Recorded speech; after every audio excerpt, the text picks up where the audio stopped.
반갑습니다.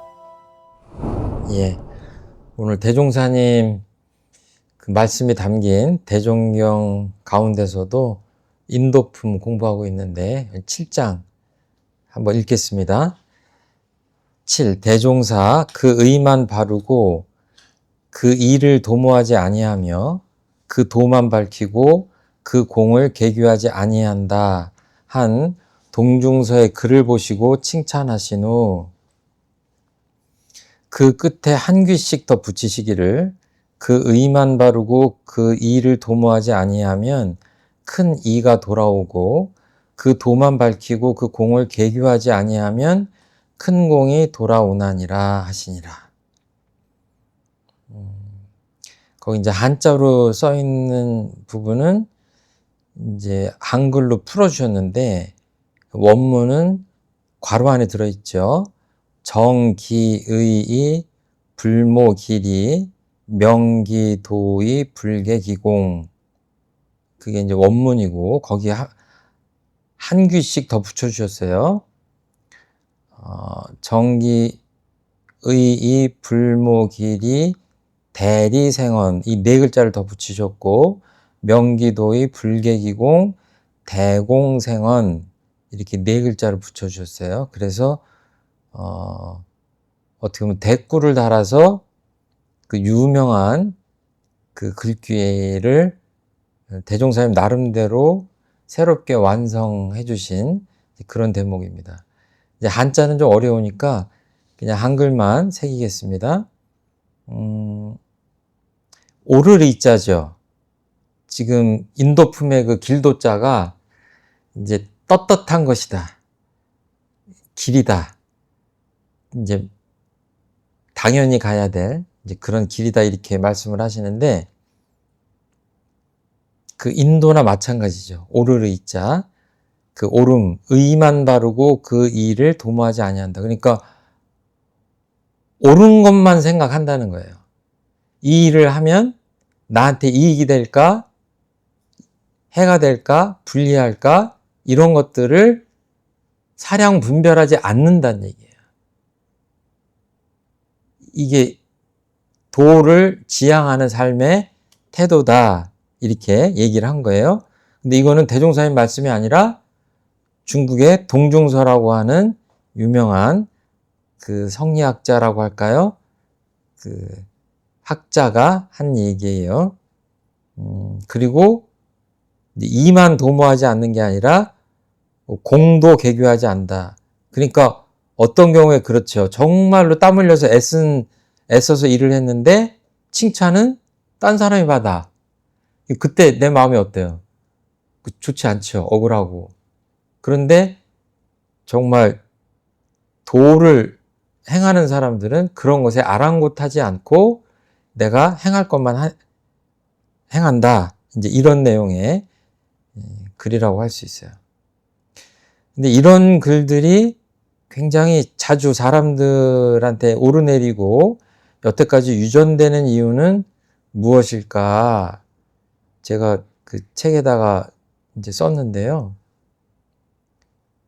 반대로 생각하면 그 의만 바르고, 그러니까 의리 있는 행동만 하고 그 이로움을 꾀하지 않기가 그만큼 쉽지 않다.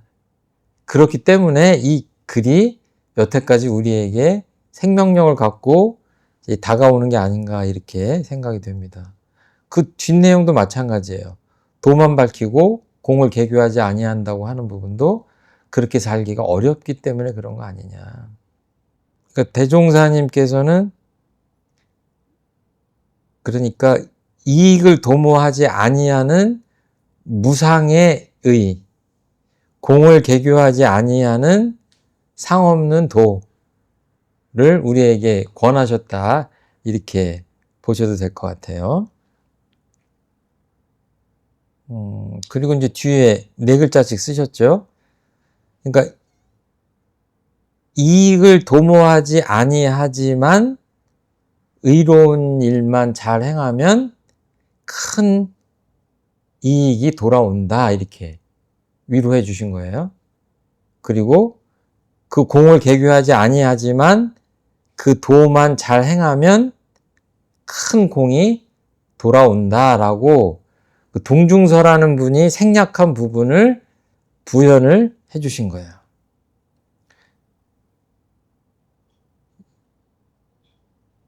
그러면 대종사님께서 이 글을 덧붙이신 이유는 뭘까요? 이미 앞에서 우리가 인도품에서 배웠는데 근본을 알아서 근본에 힘쓰면 끝도 자연히 좋아질 것이요. 이 표현을 하신 내용이 앞에 있어서 저희 배웠죠. 그러니까 근본, 주, 종 이렇게 배웠잖아요. 그러니까 의가 근본인 거예요. 그리고 도가 주인 거예요. 그럼 나머지 것들이 따라온다 이렇게 말씀하신 겁니다. 그리고 이렇게 확언을 하신 이유는 뭐냐? 대종경을 보실 때 처음부터 끝까지 이해가 안 된다 그러면은 오늘 제가 지금 드리는 말씀을 참고를 하시면 돼요.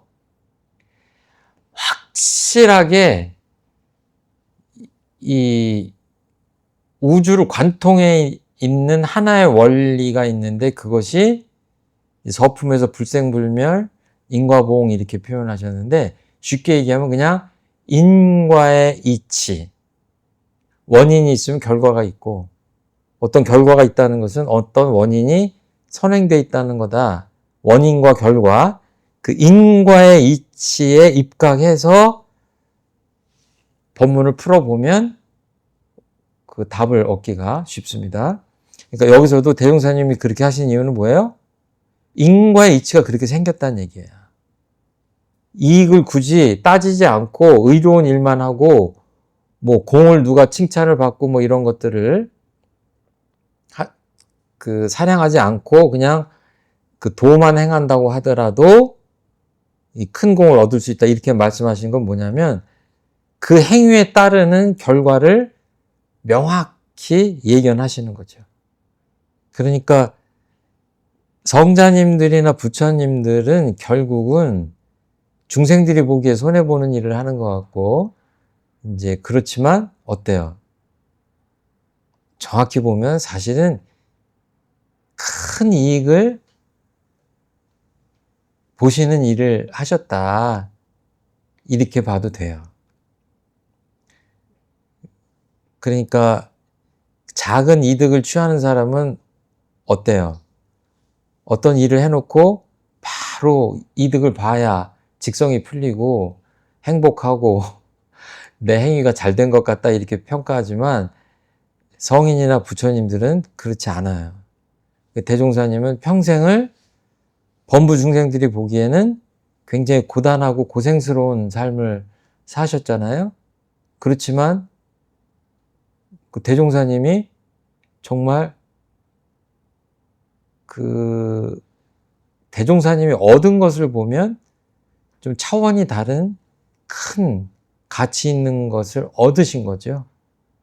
예수님이나 부처님이나 공자님이나 소태산 대종사님이나 이런 분들의 삶을 보면 뭐예요? 그 살아생전에는 고생하신 것 같고 희생당하신 것 같지만 그 명예나 그분을 향한 존경심이나 경외심이나 이런 것들을 보면 어때요? 인류 역사의 획을 긋잖아요. 그런 것들을 보면 멀리 보시는 거죠. 이게 재밌는 게 이 글을 처음에 인용한 그 글을 쓰신 분이 동중서라는 분인데 그 맹자라는 책을 보면 첫 번째 나오는 얘기가 이거랑 거의 똑같아요. 그 양해환편이라고 그래가지고 그 맹자와 어떤 그 나라의 왕과 대화하는 장면이 나오는데 첫 번째 그 대화의 내용이 뭐냐면 우리나라에 이익이 되는 게 뭡니까? 를 맹자한테 물어요. 그랬더니 맹자가 대답하기를 어떻게 인의 그 인자할 어지린자에다가 오를 이자 그러니까 의라고 해도 돼요. 이 본문에 대입해서 보면 어찌 의를 얘기하지 않고 이로움을 먼저 묻습니까? 아주 직격을 해. 첫 번째부터. 맹자의 첫머리가 그거예요. 한 나라의 지도자가 됐다고 한다면 나 같은 그 학자를 만났으면 어떻게 하는 것이 옳고 그른가를 물어야지 어떤 게 자기 나라의 이롭냐를 묻느냐라고 사실은 질타하는 내용이에요. 맹자의 첫 번째가. 그러니까 지금도 세계 정세를 보면 미국은 미국의 이익만 생각하고 이스라엘은 이스라엘만 생각하고 또 어떤 나라는 어떤 나라, 자기 나라 다 각자의 이익만 생각하는데 이 이익을 다 모아놓으니까 어때요? 세상이 아수라장이 되는 거죠. 전쟁터가 되고. 그러니까 뭐가 옳고 뭐가 그르냐를 앞세워야 되고 뭐가 그 유교의 그 핵심 가치를 얘기하면 이제 어지린자잖아요. 어지린자를 딱 부러지게 공자님이 뭐다라고 얘기하진 못하셨지만 그 논어 맹자를 보면 그 어질림의 그 실체에 대해서 알 수가 있는데 우리가 도를 그렇게 지향하는 것과 마찬가지로 그 유교를 유학자들은 어때요? 그 뭐 인의이지 그렇게 하는데 이제 인을 취하는 거죠. 그러니까 그 본을 취하면 나머지 것들도 그 따라오는데 그 순서가 바뀌면 이제 이도저도 안 되는 거죠. 그러니까 우리가 살아가면서 어떤 생각을 해야 되냐면 무슨 일을 할 때 어떤 게 나한테 이로울까를 본능적으로 생각하지 않을 수가 없는데 그때 잠깐 멈춰서서 이것이 정말 도에 맞는 일인가?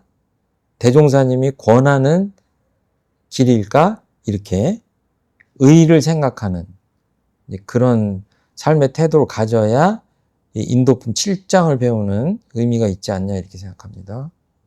그러니까 이 법문은 인도품 전체가 그런데 이렇게 읽을 때는 그럴듯해요. 할 수 있을 것 같아요.